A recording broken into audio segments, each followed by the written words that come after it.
It's like, I want to be, I'm just going to throw a number out there. I want to be no higher than 500,000. That's my maximum amount, kind of a thing. I can't go over 500,000. Okay.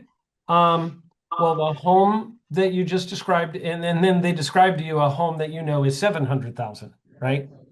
So it's like, okay, let me show you the home you described in home that you described, and let me show you the home that you described in price. Let me show you both. You want 500,000, let me walk you through 500,000. You want a house that's 3,800 square feet with 4 bedrooms, 4 bathrooms, and a walkout basement. Let me show you that home, right? So you show them the floor plan they asked for, and then you show them the price they asked for. You have to show them both because they have to either talk themselves into one or the other. They will justify one or the other.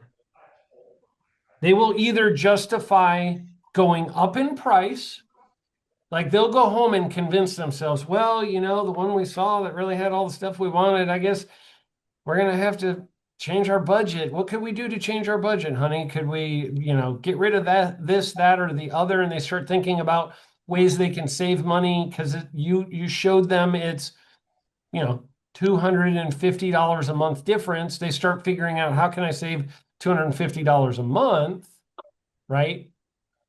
And they justify going up in budget, or they justify coming down in their expectation of home that they're going to get. And they go, well, that plan is less square footage, but it still has the bedroom count we need, right? There's floor plans. We'll just give you an idea. At Shaw Homes, we had floor plans that were 4 bedrooms that were 1,600 square feet, 1 stories. We had 2,000 square foot 1 stories. We had 2,200, 2,400 square foot 1 stories. We had 2 stories that were 2,000 square feet, 2,200 square feet, 2,400, 2,600, 2,800, 3,000, 3,200, 3,400, and 3,600, all as 4 bedroom homes. So the room counts can be the same from 1,600 to 3,600 square feet. You can have the exact same bedroom count. Maybe the bathroom count is slightly different, but usually not much. It might be the difference between 2 and 3.5 baths, right? So it's more of a justification of, well, can I handle not having a third full bath? That's really what it comes down to. Well, can I handle not having all these rooms just be that much bigger?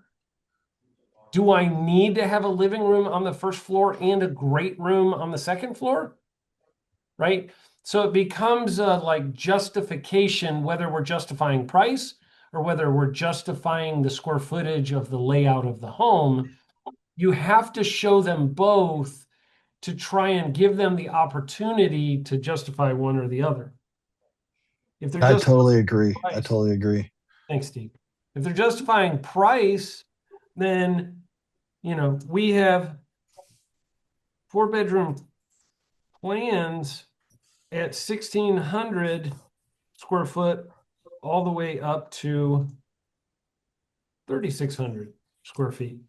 They're still 4 bedroom plans, right? It's still the same. So it's like you just have to get them to decide what they're going to justify. Are they going to justify a bigger home, or are they going to justify a higher price? They're going to justify a lower home, lower price. They're going to talk themselves into one or the other, either with you or with somebody else. The other justification that they might also decide to go make is they may justify old versus new.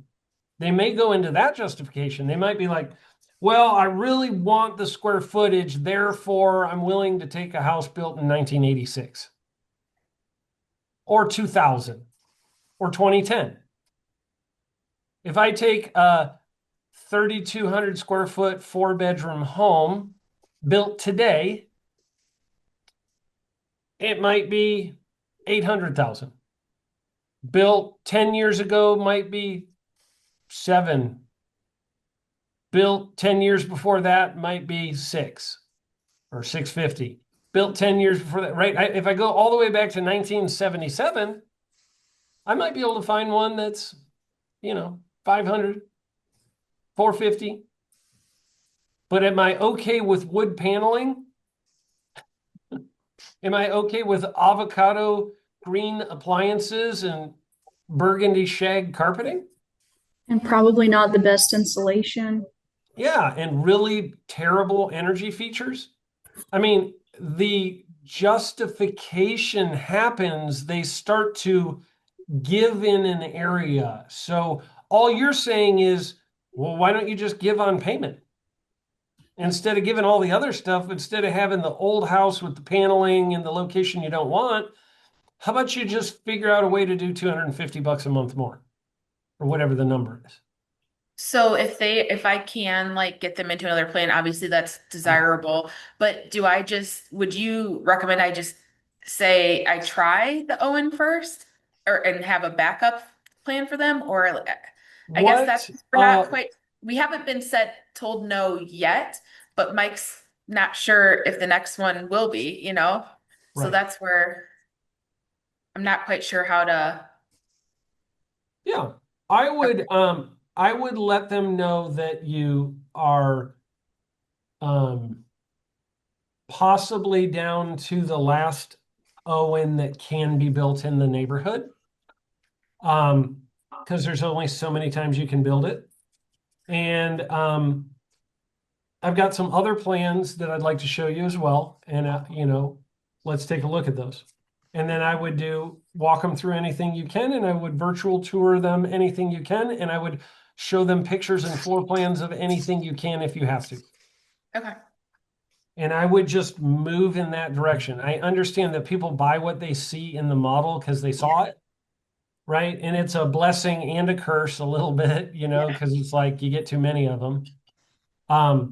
But I think that for you, I would just show them everything else you possibly can and prepare them for, we probably are getting close to the last of these that we can build.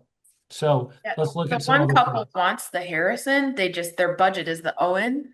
So it's just hard because What's the difference in price? um, I could tell you, I calculated it sent it to Mike yesterday. For the Harrison with an unfinished basement, it's 812, 863 with the finishes they picked. And then for the unfinished basement Owen, it's 748, 478. So what's that total dollar amount difference? Like 56, like 65,000. Okay. So it'd be $416 a month more, approximately. So I would just say, well, the Harrison's about a little over $400 a month more. Are you guys flexible on your budget? Don't make Steve, it these are about the the people I dollar. told you about that are coming in Saturday, just FYI.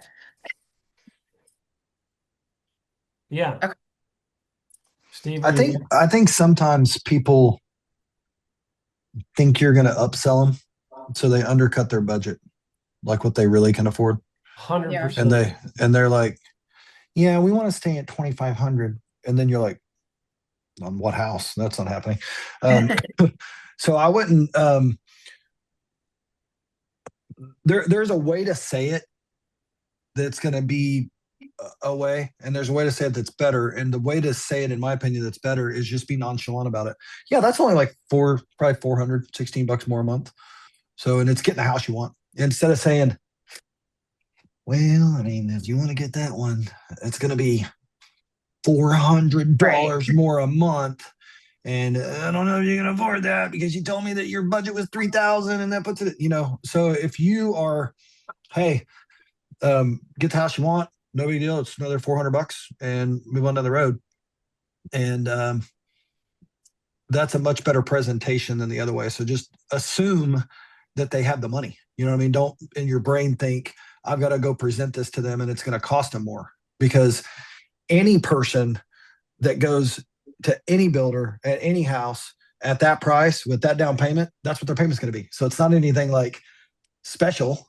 The only difference is you have an incentive that can help offset that sum, and that's when you can enter that. But good news, with our incentive, you may save $400 a month on that house. So maybe you can get the higher price that you want. So, but it's all on that delivery. So just be careful that you don't have the look on your face or give them the sense that, oh shit, you know what I mean? Like, this isn't going to work because it's too expensive for you. You know what I mean? Just present it as if no big deal. It's just $400 more a month.